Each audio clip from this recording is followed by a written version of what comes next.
My name is Kayla Rose, and I wrote my essay on James Baldwin's Notes of a Native Son. Here's a picture of James Baldwin. As you can see, he's smiling. He was born in 1924, which is a time of racism and segregation, but he still stayed very optimistic about his future. I chose this topic because it was listed in the post-war literature section, which is a time period I've always found really interesting. I read a few pieces, and James Baldwin's piece definitely stuck out to me the most. What drew me in was how Baldwin writes about grief, anger, and racism, how he learns not to let hatred consume him, and how he struggles along the way is very powerful to me. I picked Notes of a Native Son because Baldwin doesn't just talk about racism or being mistreated, he shows the emotional cost of it, and how self-control and forgiveness can become acts of strength. On the same day of his father's death and the birth of his youngest sibling was a turning point for him. It was the Harlem Riot.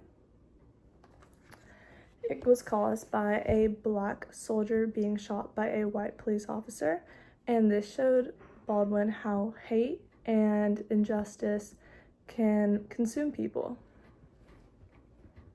One thing I discovered while writing this paper is Baldwin uses sermon-like rhythm, vivid imagery, and reflection to show that anger towards injustice is natural. If you live inside that anger, it will end up destroying you. One of the main sources I used was by Michelle Wright, Notes of a Native Son, An Abundance of Baldwin and Blackness. Her essay helped me see how Baldwin mixes anger and hope. She argues that he doesn't just dwell on pain, but he shows how confronting it can make people stronger. Another source I read was Leonard Kregel's James Baldwin, A Reply. Kregel compares Baldwin's struggles to the Jewish experience, and that helped me see that Baldwin's writing is about more than just race. It's about finding moral direction in life.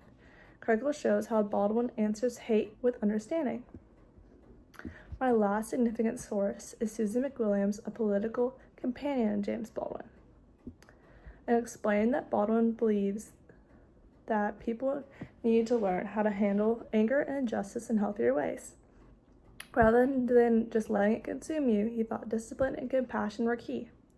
That idea really stuck with me, and I think that it applies to us today just as much as it applied to them back then. Here is a picture of where James Baldwin was raised.